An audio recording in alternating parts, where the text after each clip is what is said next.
तो Spiderman across the Spider-Verse जो कि एक Oscar winning movie Spiderman into the Spider-Verse का सीक्वल है वो रिलीज हो चुकी है और ये मूवी पहली मूवी की तरह ही बहुत बढ़िया है, लेकिन इसे हम उससे डायरेक्टली कंपेयर नहीं कर सकते क्योंकि ये मूवी इनकम्प्लीट है। मूवी को देखने के बाद आप में वैसे ही फीलिंग रहेगी जैसे कि इन्फिनिटी वॉर देखने के बाद रही थी, यानी कि मूवी तो बढ़िया है लेकिन ये क्या हो गया, वैसी वाली फीलिंग। और आगे क्या होगा ये वाली फीलिंग। तो जैसे कि स्पाइडरवर्स के क्रिएटर्स ने ये कंफर्म किया था कि ये movie Spiderman into the Spider-Verse के सीक्वल का फर्स्ट पार्ट होने वाली है, वैसे ही ये मूवी है, यानी कि ये मूवी एक पार्ट एक डुओलॉजी का। हम इसे स्पाइडरवर्स की इन्फिनिटी वॉर बोल सकते हैं और स्पाइडरवर्स की एंड गेम जो कि स्पाइडरमैन इनटू द स्पाइडरवर्स के सीक्वल का सेकंड पार्ट होने वाली है वो आने वाली है ऑलमोस्ट एक साल बाद मार्च 29, 2024 को स्पाइडरमैन बियॉन्ड द स्पाइडरवर्स के नाम से, जिसमें की मूवी की स्टोरी पूरी की जाएगी। और अगर हम इस मूवी को इंडिविजुअली देखें तो ये अकेले ही बहुत बढ़िया मूवी है, ऑलमोस्ट फर्स्ट पार्ट के लेवल पर। इसमें भी एनिमेशन वैसा ही है जैसा कि आपने पहले कभी नहीं देखा होगा, हर फ्रेम एकदम ब्यूटीफुल दिखता है। और जैसे कि ये एक मल्टीवर्सल मूवी है, हर यूनिवर्स का इसमें अलग अलग एनिमेशन स्टाइल है। कोई यूनिवर्स ज्यादा रियलिस्टिक लगता है तो कोई कार्टूनिस्ट तो कोई कॉमिक बुक टाइप, लेकिन जब ये अलग अलग यूनिवर्स के कैरेक्टर्स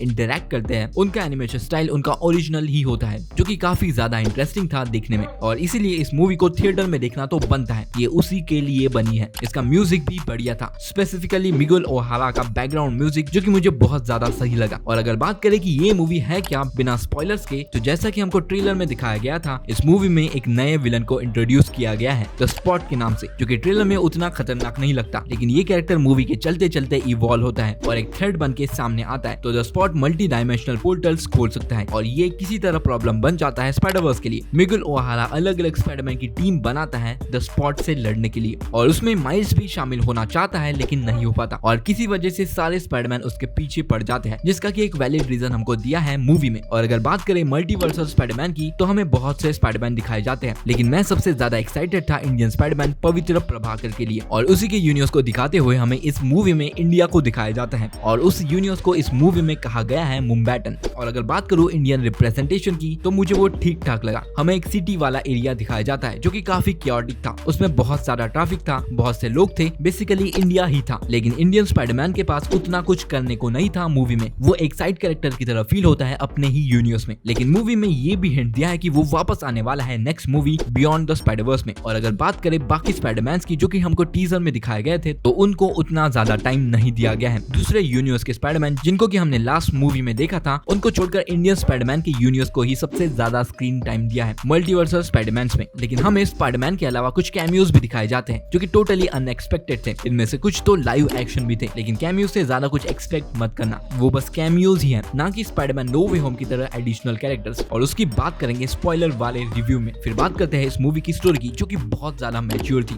इनफैक्ट पूरी मूवी ही बहुत ज्यादा मैच्योर है। ये कभी कभी आपको टोबी मैगवायर के स्पाइडरमैन की कॉम्प्लेक्सिटी और सीरियसनेस की याद दिलाएगी। ये मूवी इमोशनल है, जिसमें कि ये मूवी सबसे ज्यादा इस चीज पर फोकस करती है कि स्पाइडरमैन होना आखिर होता क्या है, स्पाइडरमैन की नॉर्मल लाइफ में उसकी फैमिली के साथ उसके रिलेशंस कैसे होते हैं, कैसे वो अपनी सुपर हीरो लाइफ और अपनी नॉर्मल लाइफ को बैलेंस करता है, कैसे उसे बहुत सारे सैक्रिफाइस करने पड़ते हैं एक स्पाइडरमैन बनने के लिए। यही इस मूवी का बेस है। और अगर आप इस मूवी को बस एक्शन के लिए देखना चाहते हो तो शायद ये मूवी आपको उतनी पसंद ना आए जितना कि फर्स्ट पार्ट आया था। इसमें एक्शन तो है लेकिन ये मूवी इमोशंस पर ज्यादा फोकस करती है। इवन इसमें जोक्स भी कम है अगर इसको हम कंपेयर करें इसके फर्स्ट पार्ट से। और भले ही ये स्पाइडरवर्स की मूवी हो, लेकिन इस मूवी का मेन फोकस माइल्स मोरालिस ही है और इस मूवी में माइल्स को और भी ज्यादा एक्सप्लोर किया गया है। और इसे अगर हम कंपेयर करें इसके फर्स्ट पार्ट से तो ये ग्रो हो चुका है एज अ कैरेक्टर। माइल्स के बाद इस मूवी का मेन कैरेक्टर फील होता है मिगुएल ओहारा, जो कि एक सीरियस टाइप का स्पाइडरमैन है और थोड़ा शॉर्ट टेम्पर्ड भी है, लेकिन ये सही चीजें करना चाहता है, चाहे उसे उसके लिए कुछ भी करना पड़े, जो कि थोड़ा एंटी हीरो के जोन में फॉल होता है। तो जैसे कि मैंने कहा ये मूवी इनकम्प्लीट है और इन्फिनिटी वॉर टाइप फील होती है और उसी की तरह आपको ये मूवी एक क्लिफ हैंगर पर छोड़ेगी और आगे की स्टोरी जानने के लिए आपको फिर से एक साल वेट करना पड़ेगा। क्लिफ हैंगर के साथ ही ये मूवी बहुत से क्वेश्चंस भी छोड़ती है जिनको कि हम नेक्स्ट वीडियो में डिस्कस करेंगे। तो यही था स्पाइडरमैन अक्रॉस द स्पाइडरवर्स का स्पॉइलर फ्री रिव्यू। अगर आपको ये वीडियो पसंद आया हो तो लाइक कर दो और सब्सक्राइब कर दो।